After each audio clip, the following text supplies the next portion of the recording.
I know gold is not enough.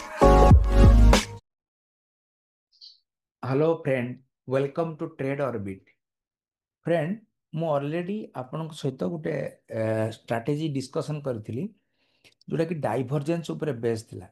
Okay, ସେ ଡାଇଭରଜେନ୍ସ ଷ୍ଟ୍ରାଟେଜିରେ ମୁଁ ଆପଣଙ୍କ ସହିତ ଡିସ୍କସନ୍ କରିଥିଲି regarding the volatility and momentum divergence. Volatility and momentum divergence ମୁଁ ଆଉଥରେ ମନେ ପକାଇ ଦେଉଛି। ଭୋଲାଟିଲିଟି ପାଇଁ ମୁଁ ବୋଲିଞ୍ଜର ବ୍ୟାଣ୍ଡକୁ ୟୁଜ୍ କରୁଥିଲା ବେଳେ ମୋମେଣ୍ଟମ୍ ପାଇଁ ମୁଁ ଆର୍ଏସ୍ଆଇକୁ ୟୁଜ୍ କରୁଥିଲି। ତ ଯେତିକା ବେଳେ ଭୋଲାଟିଲିଟି ମାନେ ତାର ଲୋୟର ବୋଲିଞ୍ଜର ବ୍ୟାଣ୍ଡ ହିସାବରେ ମୁଁ ଯେତେବେଳେ ନେଉଥିଲି, ତ ଯେତେବେଳେ ଭୋଲାଟିଲିଟିରେ ଲୋୟର ବୋଲିଞ୍ଜର ବ୍ୟାଣ୍ଡ ଷ୍ଟାଣ୍ଡାର୍ଡ ଡିଭିଏସନରେ ଷ୍ଟାଣ୍ଡାର୍ଡ ଡିଭିଏସନରେ ଲୋୟର ବ୍ୟାଣ୍ଡକୁ ଟଚ୍ କରୁଥିଲା, ଯେମିତି ଏଇ ଜାଗାରେ ପ୍ରାଇସ୍ ବାହାରକୁ ଆସିଲା, ତାମାନେ ଏଇଟା ହେଉଛି ଏଣ୍ଡ ଅଫ୍ ଦ ଭୋଲାଟିଲିଟି, ମାନେ ଫର୍ ଏ ହ୍ୱାଇଲ୍। ଇଏ ହୁଏତ ଆହୁରି ଏକ୍ସଟେଣ୍ଡ ହେଇପାରେ, ବଟ୍ ଏଇ ଜାଗାରେ ଆମର ଭୋଲାଟିଲିଟି ଏଣ୍ଡ ହେବ ବୋଲି ଆମେ ଭାବିପାରିବା। ସେଇ ସମୟରେ ଆର୍ଏସ୍ଆଇ କ'ଣ କହୁଛି, କାହିଁକି ନା RSI is reading indicator, if it will not reverse then the price will may also fall further. ସେଥିପାଇଁ ଆମେ ଯେଉଁ ସମୟରେ ଭୋଲାଟିଲିଟିରେ ଓଭର ସୋଲ୍ଡ ହେଉଥିଲା, ସେତେବେଳେ ଆର୍ଏସ୍ଆଇ ଓଭର ସୋଲ୍ଡ କି ଯଦି ଆର୍ଏସ୍ଆଇ ଓଭର ସୋଲ୍ଡ, ତାହେଲେ ଆମେ we should go for reversal trade। Okay, ତ ଆମେ ଆଉଥରେ ମୁଁ କହିଦେଉଛି, ଏଇ ଜାଗାରେ ଆପଣଙ୍କର ଭୋଲାଟିଲିଟିରେ ଓଭରସୋଲ୍ଡ, ସେଇ ସମୟରେ ଆର୍ଏସ୍ଆଇ ମଧ୍ୟ ଓଭରସୋଲ୍ଡ, ତାମାନେ ଏ ଜାଗାରେ ଆମେ କୌଣସି ଟ୍ରେଡ ନଉନଥିଲେ। ମୁଁ ଆଉଥରେ ମୁଁ କହିଦେଉଛି, ଏ ଜାଗାରେ ଆମେ ମାନେ କୌଣସି ଟ୍ରେଡ ନଉନଥିଲେ। ଠିକ ଅଛି, ତ ସେଇ ୱେରେ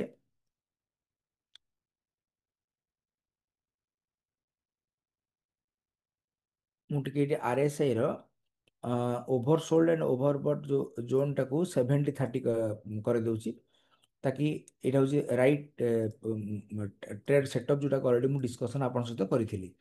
ଓକେ, ତ ମୁଁ ଆଉଥରେ କହିଦେଉଛି, ବୋଲିଞ୍ଜର ବ୍ୟାଣ୍ଡ ଯେତେବେଳେ ଓଭରବଟ୍ ହେଇଥିବ, ଯେମିତି ଏଇ ଜାଗାରେ ଓଭରବଟ୍ ହେଲା, ମତଲବ ଅପର ବୋଲିଞ୍ଜର ବ୍ୟାଣ୍ଡ ସହିତ ଯେତେବେଳେ ପ୍ରାଇସ୍ ଯାଇକି ଟଚ୍ କଲା ବା ଆଉଟସାଇଡ୍ ଇଟ୍, ତାମାନେ ଏଇଟା ଓଭର ବଟ୍ ହେଇଗଲା। ସେତିକା ବେଳେ ଆର୍ଏସ୍ଆଇ ଓଭରବଟ୍ କି ମତଲବ 70 ବା 70 ଉପରକୁ ଯାଇଛି କି, ଯଦି ଯାଇନି ତାହେଲେ ଇଟ୍ ଇଜ ମାନେ ଦ କେସ୍ ଅଫ୍ କ'ଣ ଆପଣଙ୍କର ଡାଇଭରଜେନ୍ସ, ବିକଜ ଭୋଲାଟିଲିଟିରେ ଓଭରବଟ୍ କିନ୍ତୁ ଆର୍ଏସ୍ଆଇରେ ଓଭରବଟ୍ ନୁହଁ, ତାମାନେ we should expect a fall here. କ'ଣ ପାଇଁ ଲଜିକ୍ କ'ଣ ବୁଝିଥିଲି? ଏ ଲଜିକ୍ ଥିଲା ଯେ ମୋମେଣ୍ଟମ୍ ଲ୍ୟାକିଂ ହିୟର, ଯେତେବେଳେ ମୋମେଣ୍ଟମ୍ ଲ୍ୟାକ୍ ହେଉଛି, ଉପରକୁ ଯାଉନାହିଁ, ତାମାନେ ଏଇଠୁ ଫଲ୍ କରିପାରେ। କ୍ଲିଅର କି ନାହିଁ? ଏଇଟା ଥିଲା ଆମର ବେସ୍। କିନ୍ତୁ ସେଇଠି ଆପଣଙ୍କର ଆଉ ଗୋଟେ କନସେପ୍ଟ ଆସିପାରେ ଯେ ଯୋଉ ସମୟରେ ମାନେ ବୋଲିଞ୍ଜର ବ୍ୟାଣ୍ଡ ଓଭରବଟ୍, ଦେଖନ୍ତୁ ଏଇ ଜାଗାରେ ବୋଲିଞ୍ଜର ବ୍ୟାଣ୍ଡ ଓଭରବଟ୍, ଓକେ, ସେଇ ସମୟରେ ଆର୍ଏସ୍ଆଇ ମଧ୍ୟ ଓଭରବଟ୍। ଦେଖନ୍ତୁ ଆର୍ଏସ୍ଆଇ ଓଭରବଟ୍, ବୋଲିଞ୍ଜର ବ୍ୟାଣ୍ଡ ମଧ୍ୟ ଓଭରବଟ୍, ତାହେଲେ ଏଠି କ'ଣ ଫଲ୍ ହବନି କି? ହଁ, ସେତିକାଳେ ମୁଁ କହିଥିଲି we should not consider this, ଆମେ ଏଇଟାକୁ ଇଗ୍ନୋର କରୁଥିଲେ। କ୍ଲିଅର? ଫିର ବି ତ ଏଠି ମୋମେଣ୍ଟମ୍ 60 ପଏଣ୍ଟ ହେଇଛି ନା। କ୍ଲିଅର? ମୁଁ ଏ କଥା କହିବାକୁ ଚାହୁଁଛି, ବୋଥ ଆର୍ଏସ୍ଆଇ एंड बोलिंजर बैंड जदि ओभरबट अच्छी, ताले जे ये प्राइस को रिभर्स करेबो नहीं, मु से कथा कहि परिबि नहीं, कहीं ना बोथ द केस रे भी प्राइस रिभर्स करिवो। क्लियर? आ मध्य आउरी एक्सटेंड हेई पारे, किंतु मो पूर्वर जो स्ट्रैटेजी थिला, से स्ट्रैटेजी अनुसार मु एटी प्ले करथुली जे वोलेटिलिटी माने ओभरबट हे गलानी, किंतु प्राइस ओभरबट हो नहीं, प्राइस लैगिंग करुची, ए सॉरी ए जो मोमेंटम लैग करुची। क्लियर? ता माने एई जगारु माने मोमेंटम टा पॉज जेत होउची, ता माने एटी स्लो डाउन जेत होउची, ता माने एटी फॉल करि पारे। एटा थला लॉजिक। ओके, किंतु सेई କଣ୍ଡିସନରେ ଆଉ ଗୋଟିଏ ମଧ୍ୟ ଆମେ ସିନାରିଓ ନେଇପାରିବା ଯେତେବେଳେ ପ୍ରାଇସ୍ ମଧ୍ୟ ଓଭରବଟ୍ ଏବଂ ଭୋଲାଟିଲିଟି ମଧ୍ୟ ଓଭରବଟ୍ ଏବଂ ମୋମେଣ୍ଟମ୍ ମଧ୍ୟ ଓଭରବଟ୍। ଯେମିତି ପ୍ରାଇସ୍ ଆସିକି ବର୍ତ୍ତମାନ ଏବେ ଲୋୟର ବୋଲିଞ୍ଜର ବ୍ୟାଣ୍ଡ ପାଖରେ ପହଞ୍ଚିଛି। ଓକେ।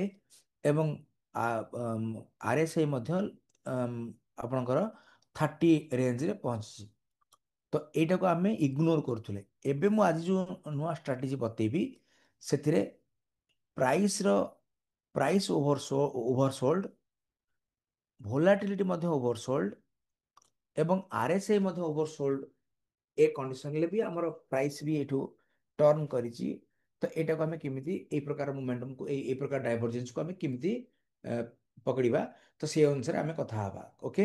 ଏବେ ବୁଝିଗଲେ ଯେ ମୁଁ କୋଉ କୋଉ ସମୟରେ କୋଉ ଲଜିକ୍ ୟୁଜ୍ କରୁଛି। ଓକେ। ତେଣୁ ଏ ପାଇଁ ମୁଁ ବର୍ତ୍ତମାନ ଏବେ ସିମ୍ପଲ ବର୍ତ୍ତମାନ ଏବେ ଏଇ ଇଣ୍ଡିକେଟରକୁ ବର୍ତ୍ତମାନ ଏବେ ମୁଁ ଡିଲିଟ୍ କରିଦେଲି। ଆର୍ଏସ୍ଆଇର ମୋର କିଛି ରୋଲ ନାହିଁ ଏଠି। ଓକେ। ଫିର ବି ତଳେ ଯଦି ଅଛି ଥାଉ, କିନ୍ତୁ କିଛି ମୋର ରୋଲ ନାହିଁ ଆର୍ଏସ୍ଆଇରେ। ଏବେ ମେନ୍ ମୋର କନସେପ୍ଟ ହେଲା ଯେ ପ୍ରାଇ ଆର୍ଏସ୍ଆଇରେ ଆମର ଯେଉଁ ଆର୍ଏସ୍ଆଇର କ୍ୟାଣ୍ଡେଲଷ୍ଟିକ୍ ଅକ୍ସିଲେସନ ଇଣ୍ଡିକେଟରକୁ ଆମେ ଆଡ୍ କରିବା। ଆମେ ଏ ଟ୍ରେଡିଂ ଭ୍ୟୁରେ ଗୋଟେ ମିନିଟ୍ ଦେଖନ୍ତୁ ଏଠି, ମୁଁ ଟ୍ରେଡିଂ ଭ୍ୟୁରେ ଗଲି ବର୍ତ୍ତମାନ ଏବେ କମ୍ୟୁନିଟି କି ଯାଇକି ଟ୍ରେଣ୍ଡିଂ କି ଯିବି। ଟ୍ରେଣ୍ଡିଂ କି ଯାଇକି ଏବେ ଆର୍ଏସ୍ଆଇ କ୍ୟାଣ୍ଡେଲଷ୍ଟିକ୍ ଅକ୍ସିଲେଟରକୁ ମାନେ ଏଠି ଚୁଜ୍ କରିବି। ଏଇ ଜାଗାରେ ଲକ୍ସ ଆଲଗୋର 1.7K ସବସ୍କ୍ରାଇବର ଅଛନ୍ତି। ମୁଁ ଏଇଟାକୁ ଚୁଜ୍ କଲି। କ୍ଲିଅର। ଏବେ କଲା ପରେ ଆମର ଏବେ ଆମ ସେଟଅପ୍ ରେଡି। କ'ଣ ନା ଯୋଉଟା କି ଏଇ ଆର୍ଏ ଦେଖନ୍ତୁ ନର୍ମାଲି ଆର୍ଏସ୍ଆଇ ର ସେଟିଂ କ'ଣ? ଆର୍ଏସ୍ଆଇ ର ସେଟିଂ ହେଲା 14 ପିରିୟଡ଼। ଓଭରବଟ୍ କେତେ? ଓଭରବଟ୍ ଇଜ ୟୋର 70, ଓଭରସୋଲ୍ଡ କେତେ? ଓଭରସୋଲ୍ଡ 30, ଯେମିତି ନର୍ମାଲ ଆର୍ଏସ୍ଆଇ। ବଟ୍ ଏଇ ଗୋଟିଏ ଇଣ୍ଡିକେଟର ଭିତରେ ଆପଣଙ୍କର କ'ଣ କ'ଣ ସବୁ କଭର ହେଇଗଲା ଅବଜର୍ଭ କରନ୍ତୁ। ଏଇ ଗୋଟିଏ ଇଣ୍ଡିକେଟର ଭିତରେ ଅଲରେଡି ଏ ଗୋଟେ ଇଣ୍ଡିକେଟର ଆପଣଙ୍କର ଦେଖନ୍ତୁ, ଏଇଟା ହେଉଛି 70 ଜୋନ୍, ଏଇଟା 50 ଜୋନ୍, ଏଇଟା ହେଉଛି ଆପଣଙ୍କର 30 ଜୋନ୍। ଓକେ।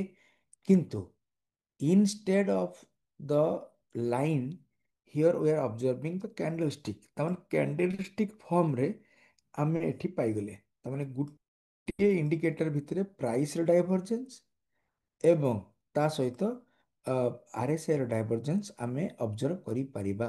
ବୁଝିପାରିଲେ? ତେଣୁ ସେଥିପାଇଁ ମୁଁ ଅଲଗା ଜିନିଷକୁ ଆଉ ଅବଜର୍ଭ କରିବି ହିଁ ନାହିଁ ଏଇ ଲଜିକ୍ ଅନୁସାରେ। ବୁଝିପାରିଲେ? ମୁଁ ପୂର୍ବରୁ ଯୋଉ କନସେପ୍ଟ ୟୁଜ୍ କରିଥିଲି ଏବେ ଭିତରେ କ'ଣ ଡିଫରେନ୍ସ? ଏଥିରେ ଆପଣଙ୍କର ନର୍ମାଲି ଯୋଉ ସମୟରେ ପ୍ରାଇସ୍ ଓଭରବଟ୍ ହଉଥିଲା, ଠିକ ଅଛି, ମୁଁ ଯଦି ୟା ପୂର୍ବରୁ ଯୋଉଟା ଦେଖଉଥିଲି, ଦେଖନ୍ତୁ ଏ ଜାଗାରେ ଭୋଲାଟିଲିଟିରେ ଏଣ୍ଡ, ଆର୍ଏସ୍ଆଇ ବି ଏଣ୍ଡ, ଏ ପ୍ରକାର ଟ୍ରେଡ୍ ଆମେ ନଉନଥିଲେ, କିନ୍ତୁ ଏବେ ନେବା ପାଇଁ ଟ୍ରାଏ କରିବା। କ୍ଲିଅର? ଏବେ ଦେଖନ୍ତୁ ଅଲରେଡି ଭୋଲାଟିଲିଟି ଯଦି ମୁଁ ବୋଲିଞ୍ଜର ବ୍ୟାଣ୍ଡକୁ ଅଫ୍ କରିଦେଉଛି, ଆପଣ ସିମ୍ପଲି ଏଇ ଚାର୍ଟକୁ ଅବଜର୍ଭ କରନ୍ତୁ। ସିମ୍ପଲି ଚାର୍ଟରେ ଏବେ ଦେଖନ୍ତୁ ଯୋଉ ସମୟରେ ଆର୍ଏସ୍ଆଇ ଲକ୍ସ ଆଲଗୋର ଯୋଉ କ୍ୟାଣ୍ଡେଲଷ୍ଟିକ୍ ଅକ୍ସିଲେସନ, ସେଥିରେ ଆପଣଙ୍କୁ ସେ ଇଣ୍ଡିକେସନ ଦେଇଦେବ ଯେ କୋଉ ଜାଗାରେ ଓଭରବଟ୍ ହେଲା, କୋଉ ଜାଗାରେ ଓଭରସୋଲ୍ଡ ହେଲା। କ୍ଲିଅର? ଯଦି ଓଭରବଟ୍ ଆଣ୍ଡ ଓଭରସୋଲ୍ଡ ହେଲା, ସେଇ ସମୟରେ ପ୍ରାଇସ୍ ଆଉ ଆର୍ଏସ୍ଆଇରେ କ'ଣ ରିଲେସନସିପ୍ ଅଛି? ଯେ ଡାଇଭରଜେନ୍ସ ଦେଖାଯାଉଛି କି ଦେଖାଯାଉ ନାହିଁ? ଯଦି ଡାଇଭରଜେନ୍ସ ଦେଖାଯାଉଥିବ ତାହେଲେ ପ୍ରାଇସ୍ ସହିତ ଆର୍ଏସ୍ଆଇ ରିଭର୍ସ ହବ। ଆପଣ ଆଉ ଥରେ ଶୁଣନ୍ତୁ। ଉପରେ ଯୋଉ ଚାର୍ଟ ଅଛି ଦ୍ୟାଟ୍ ଇଜ ଦ କ୍ୟାଣ୍ଡେଲଷ୍ଟିକ୍ ପ୍ୟାଟର୍ନ, ତଳେ ଯୋଉ ଚାର୍ଟ ଅଛି ଏଇଟା ହେଉଛି ଆର୍ଏସ୍ଆଇ କୁ ଆମେ କ୍ୟାଣ୍ଡେଲଷ୍ଟିକରେ କନଭର୍ଟ କରୁଛନ୍ତି। ଏବଂ ଦିସ୍ RSI ର movement in the form of candlestick will oscillate in between 100 to 0, ଯୋଉଥିରେ ଆମେ ଓଭର ସୋଲ୍ଡ ରଖିଛନ୍ତି 30, ଓଭର ବଟ୍ ରଖିଛନ୍ତି 70, 50 ହେଉଛି ମିଡିଲ ଜୋନ୍। ଓକେ। ଏବେ କନସେପ୍ଟ ହେଲା ଏଠି RSI ଯଦି ଫଲ୍ କରୁଛି ତାହେଲେ ପ୍ରାଇସ୍ ମଧ୍ୟ ଫଲ୍ କରିବ। ତାମାନେ ଇନଡାଇରେକ୍ଟଲି ମୁଁ କହୁଛି ପ୍ରାଇସ୍ ଅନୁସାରେ RSI ବେଷ୍ଟ। ଯଦି ପ୍ରାଇସ୍ ଫଲ୍ କରୁଛି ତାମାନେ RSI ବି ଫଲ୍ କରିବ। କିନ୍ତୁ ପ୍ରାଇସ୍ ଫଲ୍ କରି କରି ଚାଲିଛି, RSI ଯଦି ଫଲ୍ କରୁନାହିଁ, ଯେମିତି ପ୍ରାଇସ୍ ଫଲ୍ କରୁଛି, ବଟ୍ RSI ବର୍ତ୍ତମାନ ଏବେ ଫଲ୍ କରୁନାହିଁ, ତାମାନେ ଦେଖନ୍ତୁ it is a case of divergence simply. ତ ତାମାନେ ଆମେ ଏ ଜାଗାରେ ଏବେ ଟ୍ରେଡ୍ ଇନିସିଏଟ୍ କରିବା, ଯୋଉଟାକୁ ମୁଁ ଏବେ ବୁଝଉଥିଲି। ବୋଲିଞ୍ଜର ବ୍ୟାଣ୍ଡରେ ଯେତେବେଳେ ଓଭରସୋଲ୍ଡ, ସେଇ ସମୟରେ RSI ମଧ୍ୟ ଓଭରସୋଲ୍ଡ। ମୁଁ ଯେଉଁ ୟା ପୂର୍ବରୁ ଡିସ୍କସନ୍ କରିଥିଲି ଆପଣଙ୍କର କୋଉ ସେଟଅପ୍ରେ, ଡାଇଭରଜେନ୍ସ ସେଟଅପ୍ରେ, ତ ସେଥିରେ ମୁଁ ଏଇଟାକୁ ଇଗ୍ନୋର କରିଥିଲି। ଆଜି ଯୋଉଟା ମୁଁ ଏବେ ନୂଆ ଇଣ୍ଡିକେଟର ଇଣ୍ଟ୍ରୋଡ୍ୟୁସ୍ କରୁଛି, ୟାକୁ ମଧ୍ୟ ମୁଁ କଭର କରୁଛି। ତେଣୁ ଆପଣ ନର୍ମାଲି ଏ ଗୋଟିଏ ଇଣ୍ଡିକେଟରକୁ ଏଠି ଆଡ୍ କଲେ, ଦେଖନ୍ତୁ ମୁଁ ଏ RSI ର କିଛି ଜରୁରତ ହିଁ ନାହିଁ, ମୁଁ ଅଫ୍ କରିଦେଲି। କେବଳ ଖାଲି ଆପଣଙ୍କୁ ଦେଖେଇବା ପାଇଁ ଯେ ମୁଁ ପୂର୍ବରୁ କ'ଣ କହିଥିଲି ଆଉ କୋଉ ଲଜିକରେ ଏଟା ବେସ୍ ଥିଲା, ଏବେ କୋଉ ଲଜିକ ବେସ୍ ଅଛି, ସେଥିପାଇଁ ମୁଁ ଏଇଟା ରଖିଛି। ଠିକ ଅଛି। ତେଣୁ ଏବେ ଦେଖନ୍ତୁ, ଏବେ RSI ରେ ଡାଇଭରଜେନ୍ସ ହେଲା, ତାହେଲେ ଏଇ ଏବେ ଯୋଉ ଏଇ ଦେଖୁଛନ୍ତି କ୍ୟାଣ୍ଡେଲଷ୍ଟିକ୍ ପ୍ୟାଟର୍ନ ନା, ଇଏ ମଧ୍ୟ ଗୋଟେ RSI ଟା। କ୍ଲିୟର। ଏଠି ଲାଇନ୍ ଚାର୍ଟ ଥିଲା ବେଳେ ଏ ଜାଗାରେ ଏଠି କ୍ୟାଣ୍ଡେଲଷ୍ଟିକ୍ ଫର୍ମରେ ଅଛି, ବୁଝିପାରୁଛନ୍ତି କି ନାହିଁ? ଏଠି RSI ଟା କ୍ୟାଣ୍ଡେଲଷ୍ଟିକ୍ ଫର୍ମରେ mention, but everything is same. Okay. Okay. ତେଣୁ ଆମେ ପ୍ରଥମେ ବୁଝିଲେ ଯେତିକା ବେଳେ RSI ରେ ଓଭରସୋଲ୍ଡ, କ୍ଲିୟର, କାହିଁକି ନା କୋଉ ଜୋନରେ ଅଛି 30, ମାନେ ଭୋଲାଟିଲିଟିରେ ବି ଓଭରସୋଲ୍ଡ, କିନ୍ତୁ ପ୍ରାଇସ୍ ସହିତ ୟାର ଡାଇଭରଜେନ୍ସ, ଆମେ ସେଇ ଜାଗାକୁ ଆମେ ମାର୍କ କରିବା ବାଏ ଭର୍ଟିକାଲ ଲାଇନ୍, ଏବଂ ତାପରେ ଆମେ ଟ୍ରେଣ୍ଡକୁ ପ୍ଲେ କରିବା ଇନ୍ ଏ ରିଭର୍ସାଲ ୱେ। ମାନେ ଏଇଠୁ ଟ୍ରେଣ୍ଡ ରିଭର୍ସ ହବ ବୋଲି ଆମେ ଏକ୍ସପେକ୍ଟ କରିବା, ଏବଂ ରିଭର୍ସ ମଧ୍ୟ ପ୍ରାଇସ୍ ହେଇଛି। ଲଜିକ ବୁଝୁଛନ୍ତି ନା ନାହିଁ? ଏଠି ହେଲା ମାନେ ଯେ ସବୁ ଜାଗାରେ ଯେ ରିଭର୍ସ ହବ ସେମିତି ନାହିଁ। ଏଇ ଜାଗାରେ ଦେଖନ୍ତୁ, ଏଇ ଜାଗାରେ ଆପଣଙ୍କର ପ୍ରାଇସ୍ ପ୍ରାଇସ୍ ଦେଖନ୍ତୁ, ପ୍ରାଇସ୍ରେ ମାନେ ଲୋୟର ହାଏ, କ୍ଲିୟର, କିନ୍ତୁ RSI ହାୟର ହାଏ, କ୍ଲିୟର। ତ ତାମାନେ ଏଠି ମଧ୍ୟ ଗୋଟେ ଡାଇଭରଜେନ୍ସ ଆସୁଛି।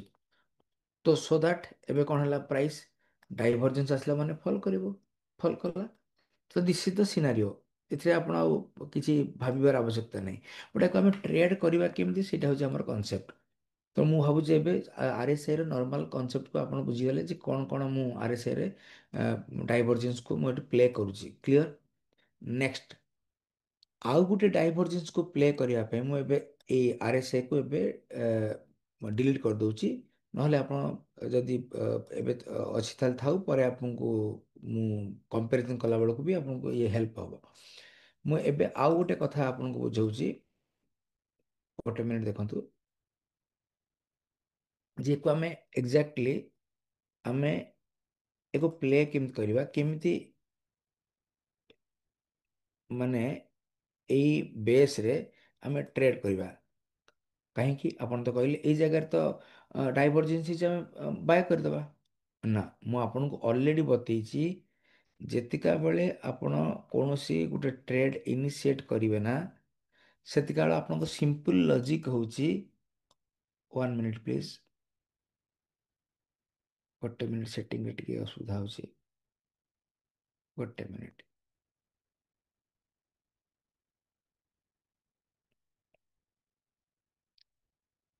ଓକେ। ଏବେ ମୁଁ ଏବେ ଏବେ ମୁଁ ଟ୍ରେଡ୍ କରିବି କେମିତି? ତ ସେଥିପାଇଁ ମୁଁ ଏଠି ଯେମିତି ଆଗରୁ କହିଥିଲି ଯେ ଭୋଲାଟିଲିଟି ପାଇଁ ମୁଁ ବୋଲିଞ୍ଜର ବ୍ୟାଣ୍ଡ ୟୁଜ୍ କଲି। ଓକେ। RSI କୁ ୟୁଜ୍ କରିବି ରିଭର୍ସାଲ ଆଇଡେଣ୍ଟିଫାଏ କରିବା ପାଇଁ। ଓକେ। ତେଣୁ ବର୍ତ୍ତମାନ ଏବେ ଭୋଲାଟିଲିଟି ପାଇଁ ଏ RSI କୁ ମୁଁ ଏବେ ଡିଲିଟ୍ ମାରିଦେବି, କିନ୍ତୁ କାରଣ ବର୍ତ୍ତମାନ ମୋର ଏ କନସେପ୍ଟର ଆବଶ୍ୟକତା ନାହିଁ। ଭୋଲାଟିଲିଟି ପାଇଁ ବୋଲିଞ୍ଜର ବ୍ୟାଣ୍ଡ, ରିଭର୍ସାଲ ପ୍ୟାଟର୍ନ ଆଇଡେଣ୍ଟିଫାଏ କରିବ ଲିଡିଂ ଇଣ୍ଡିକେଟର, ସେଥିପାଇଁ ମୁଁ RSI ୟୁଜ୍ କରିବି। କୋଉ RSI ନା, ଲକ୍ସ ଆଲଗୋର ଯୋଉ କ୍ୟାଣ୍ଡେଲଷ୍ଟିକ୍ ଅକ୍ସିଲେଟର।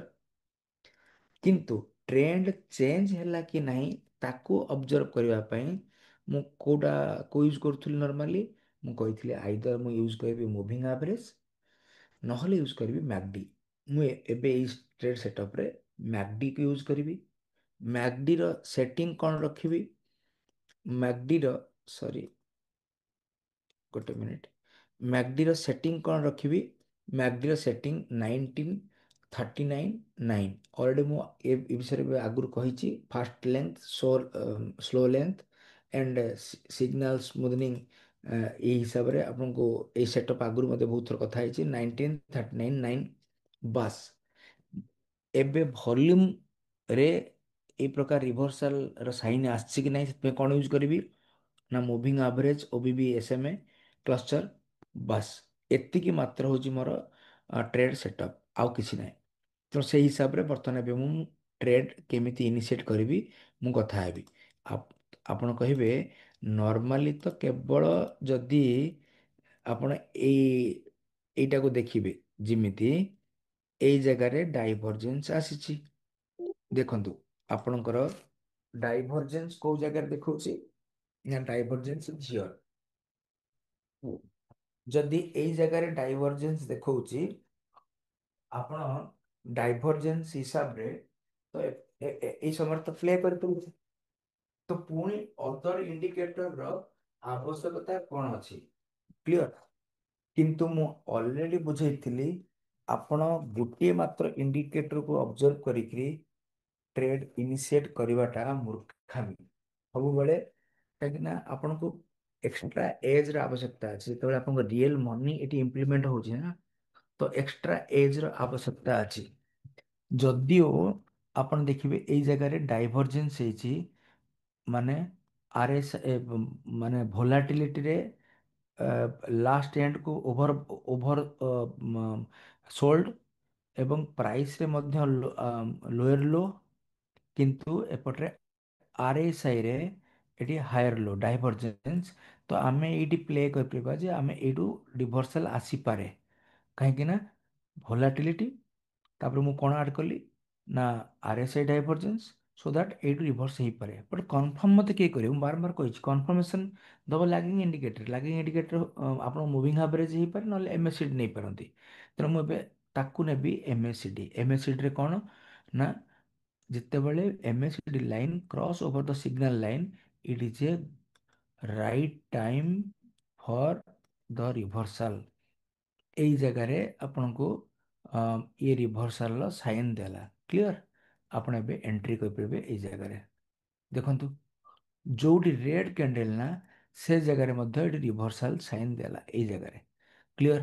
ଆପଣ ନେକ୍ସଟ ବି କ୍ୟାଣ୍ଡେଲରେ ବି ଏଣ୍ଟ୍ରି କରିପାରିବେ, କିଛି ନାହିଁ। ଠିକ୍ ଅଛି। ପୁଣି ନେକ୍ସଟ କଥା କହିଥିଲି ଯେ ଭଲ୍ୟୁମରେ ଏଠି କିଛି ଚେଞ୍ଜେସ୍ ଆସିଛି କି? ଓକେ, ସେଥିପାଇଁ ଆପଣଙ୍କୁ ଏଠି ଭଲ୍ୟୁମ ଦେଖନ୍ତୁ। ଯେତେବେଳେ ଭଲ୍ୟୁମ ମଧ୍ୟ ଭଲ୍ୟୁମରେ ଏଇ ଜାଗାରେ ଅପଟିକ୍ ହେଇଛି, ଯଦିଓ ଗ୍ରୀନ୍ ହେଇନାହିଁ, ଗ୍ରୀନ୍ ହେଇନି, ରେଡ୍ରେ ଅଛି, କିନ୍ତୁ ଏଠି ଦେଖନ୍ତୁ ଭଲ୍ୟୁମରେ ଓବିବିରେ ଅପଟିକ୍ ହେଇଛି। କ୍ଲିଅର? ତ ଇଏ ମଧ୍ୟ ଇଣ୍ଡିକେଟ୍ କରୁଛି ଯେ volume based movement this is. Clear? ଏବଂ ଏଇ ଯଦି ଆଉ ଗୋଟେ କ୍ୟାଣ୍ଡେଲ ପରେ ଆପଣ ନେବେ, ତାହେଲେ ଏଠି କ୍ରସ୍ ଓଭର ବି ହେଇଗଲା ୱିଥ୍ ଦ ମୁଭିଂ ଆଭରେଜ। ତ ଆପଣଙ୍କର ଏଇ ଜାଗାରୁ with having A small stop loss, ଏବେ ଆପଣ from this up to this, ଏବେ ଆପଣ लगभग 343 ପଏଣ୍ଟର ଏବେ, ହଁ 346 ପଏଣ୍ଟ, ଏତିକି ଆପଣ ପ୍ରଫିଟ୍ ପାଇଲେ। ବୁଝିପାରିଲେ? ନାଇଁ ତ ଆପଣ ଯେତେବେଳେ ପ୍ରାଇସ୍ ଏ ଭିତରକୁ ପଳେଇ ଆସିବ ନା, ତ ଏଠି ବି ଛାଡ଼ିଦେବେ 200 ପଏଣ୍ଟର ପ୍ରଫିଟ୍। ତ ଦିସ୍ ଇଜ ଦ ସିମ୍ପଲ ମାନେ ରୁଲ୍ ବେସ୍ ଡାଇଭରଜେନ୍ସ ଆଇଡେଣ୍ଟିଫାଇଂ ଟ୍ରେଡ୍ ସେଟଅପ୍। ଏବେ ଆଉ କିଛିଟା ସେଟଅପ୍ ଆମେ ଦେଖିବା, ଆଉ କିଛିଟା ଏକ୍ସାମ୍ପଲ ଦେଖିବା, ତାକି ଆପଣଙ୍କୁ ବେଟରଲି ଭିଜୁଆଲାଇଜ ହେବା ପାଇଁ। ଏବେ ପୁଣି ଆଉଥରେ ମୁଁ ଫାଇଣ୍ଡ କରିବା ପାଇଁ ବ୍ୟାକକୁ ଆସୁଛି। ଦେଖନ୍ତୁ ଏଇ ଜାଗାରେ ଆପଣଙ୍କର ଡାଇଭରଜେନ୍ସ ଆସିଛି, ଦେଖିବା ଯୋଉ ଜାଗାରେ ଆପଣଙ୍କ ଡାଇଭରଜେନ୍ସ ଆସିଛି, ଇଏ ହେଉଛି ଗୋଟେ ହାଏ, ଇଏ ଗୋଟେ ହାଏ। ଏଠି ଏଇ ଜାଗାରେ ଡାଇଭରଜେନ୍ସ ଆସିଛି। ଠିକ ଅଛି। ଏଇ ଡାଇଭରଜେନ୍ସରେ ଆପଣଙ୍କର କ'ଣ ହେଲା ନା ପ୍ରାଇସ୍ ସହିତ ଇଣ୍ଡିକେଟରରେ ଡାଇଭରଜେନ୍ସ କ୍ରିଏଟ ହେଲା। କିନ୍ତୁ ଏଇ ଡାଇଭରଜେନ୍ସରେ ଆପଣ ଏବେ ସେଲ୍ କରିବେ। ସେଲ୍ କଲା ବେଳକୁ ମୁଁ କ'ଣ କହିଥିଲି, ଆପଣ ଭେରିଫାଏ କରିବେ ଯେ ଏମଏସିଡି ଲାଇନରେ କନଫର୍ମେସନ ଅଛି କି ନାହିଁ। ଏମଏସିଡି ଲାଇନରେ କନଫର୍ମେସନ ନାହିଁ। ଯଦି ଏମଏସିଡି ଲାଇନରେ କନଫର୍ମେସନ ନାହିଁ ଏବଂ ଓବିବିରେ କନଫର୍ମେସନ ଅଛି କି, କାହିଁକିନା ସେଲିଂରେ ଯିବା ନା, ବି ନାହିଁ, ତ ସେଥିପାଇଁ ଆମେ ଏଠି ସେଲ୍ କରିବା ନାହିଁ।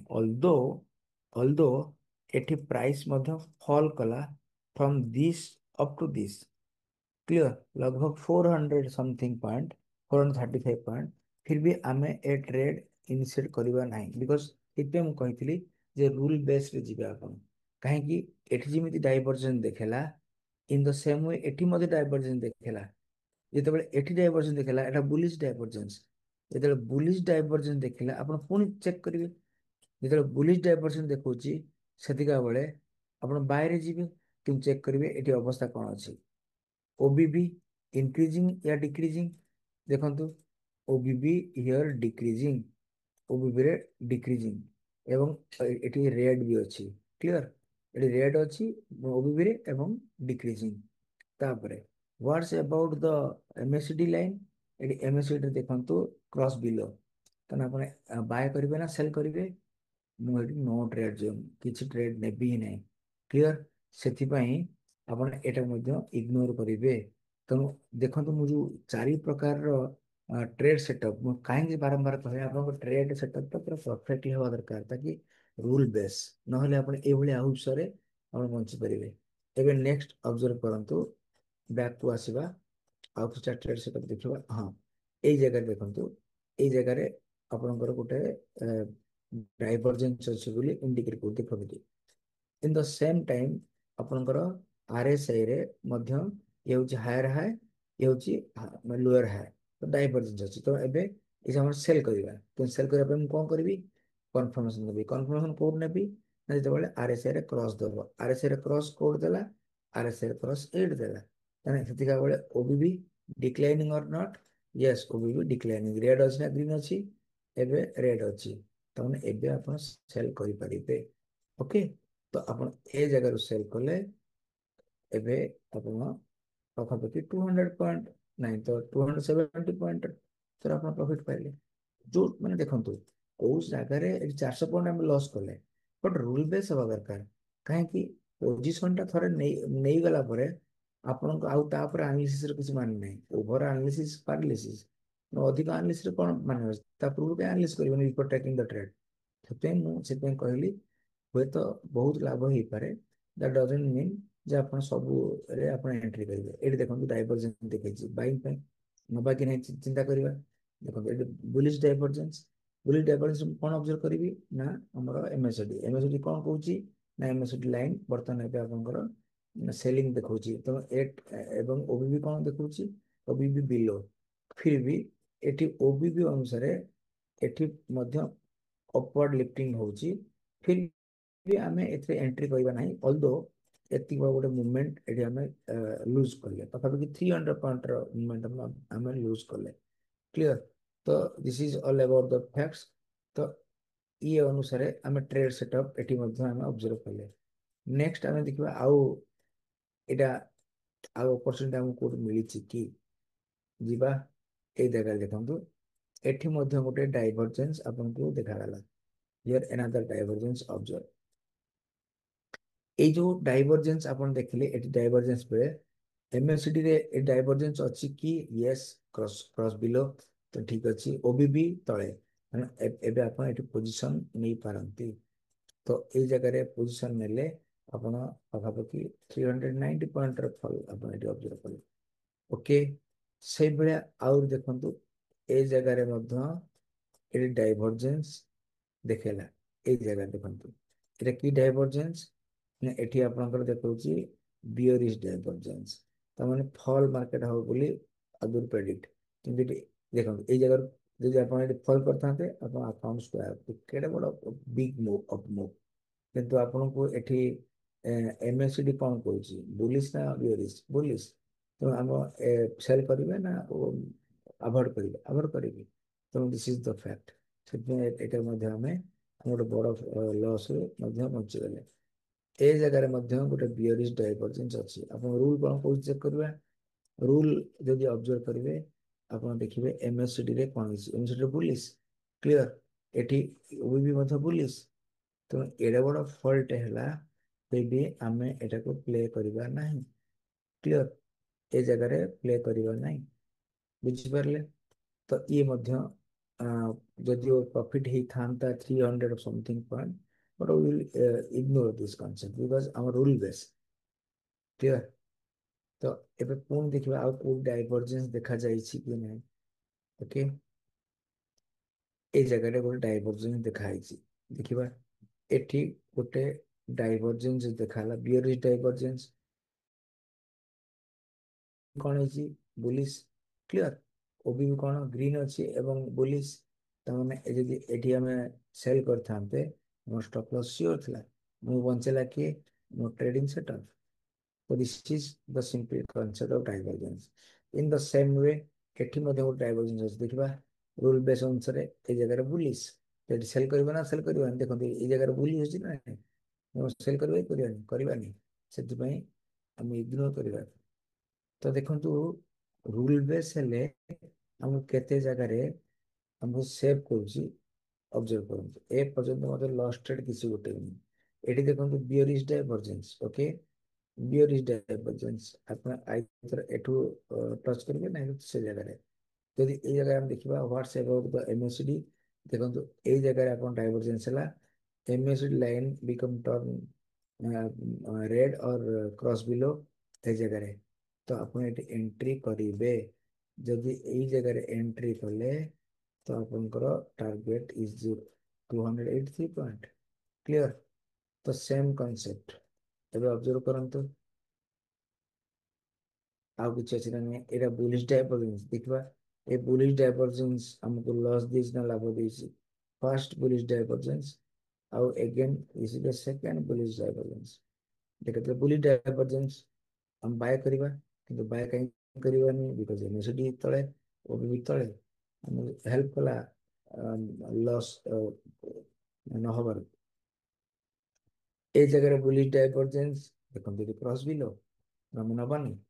ତେଣୁ ଏବେ ସିମ୍ପଲି ଅବଜର୍ଭ କରନ୍ତୁ ଯେ ଖାଲି ଯେ ଆରଏସ୍ଆଇ ରେ ଡାଇଭରଜେନ୍ସ ଅଛି ମାନେ ଆମେ ବ୍ଲାଇଣ୍ଡଲି ଟ୍ରେଡ୍ ଇନିସିଏଟ୍ କରିବା ସେଟା ହଉଛି ଭୁଲ। ମୁଁ ସେଥିପାଇଁ ମଲ୍ଟିପୁଲ ଇଣ୍ଡିକେଟର ହେଲ୍ପ ନିଏ ଏଇଥିପାଇଁ ତାକି ଆପଣଙ୍କୁ ଲସ୍ ରୁ ବଞ୍ଚେଇବା ପାଇଁ। ଏଇଟା 15 ମିନିଟର ଟାଇମ୍ ସମୟ ଦେଖଉଛି।